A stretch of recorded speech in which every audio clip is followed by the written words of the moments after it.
Hey guys, Brian from Boas here. The 2023 Boa breeding season is almost reaching its peak, and by this I mean the birth of the baby Boas. And so I'm very excited about what I've got going on this year. I've got quite a few gravid females right now, including some that I haven't bred before, which is always really exciting. So today I want to give you guys an update on my breeding progress. I'm going to show you guys some of my gravid females. I'm even going to point out why I know they're gravid.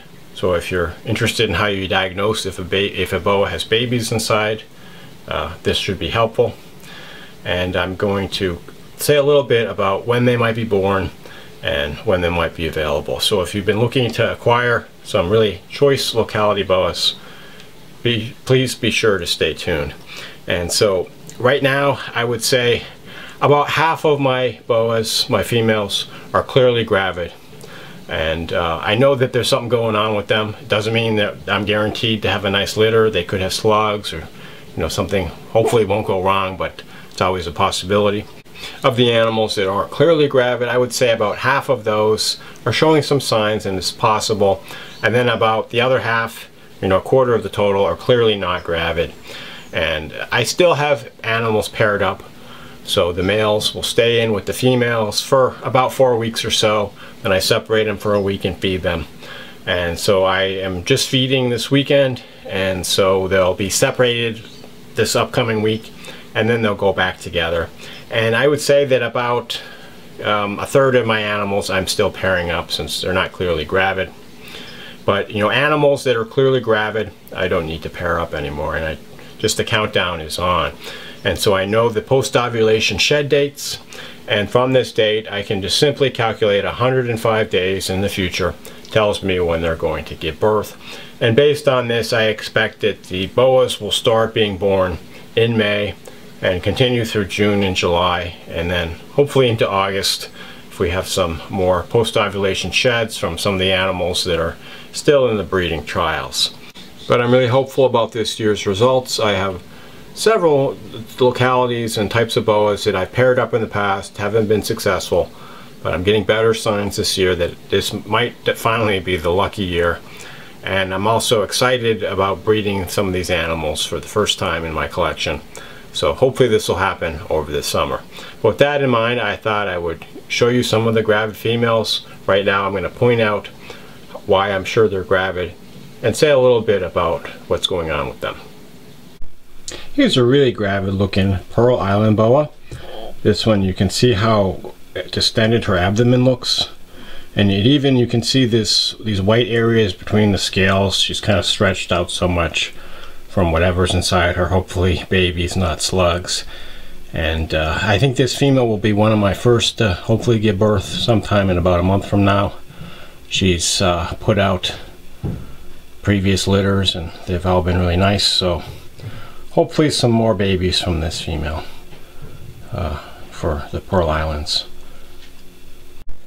Next, an apparently gravid Suriname female, and this female is proven. She's born here in 2014 and had a previous successful litter. This year I crossed her with one of my Prometheus bloodline males, so it should be a really nice litter. And she's just been sitting coiled in the heat conservation position right over the hot spot, and you can see her abdomen's looking pretty swollen.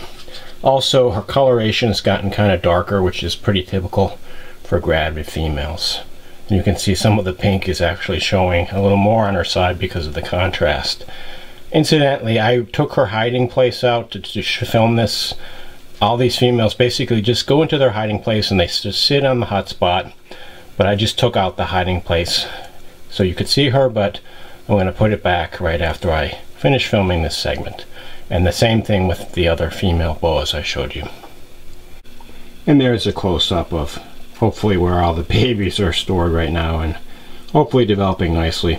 Just wanted to mention that I have a few other apparently gravid female Surinames, so this year will hopefully be really good for Surinames. And Surinames are kind of my bread and butter of the types of locality boas I produce. I have a couple apparently gravid morph females. This is the first of them. This is a VPI Junglow. That's a jungle, hypo, and albino VPI, T positive. And this female, you can see how swollen her abdomen looks, and she's just been basically sitting coiled on the hot side of the enclosure, maintaining a body temperature of in the upper 80s. This one I bred to a VPI T positive albino male, so with any luck we should have all the different VPI T positive combos, including the jungles, the hypos, and the jungle hypos or jungle sunglows. So hopefully this female should be giving birth sometime in about a couple months from now. Here's another apparently gravid morph female.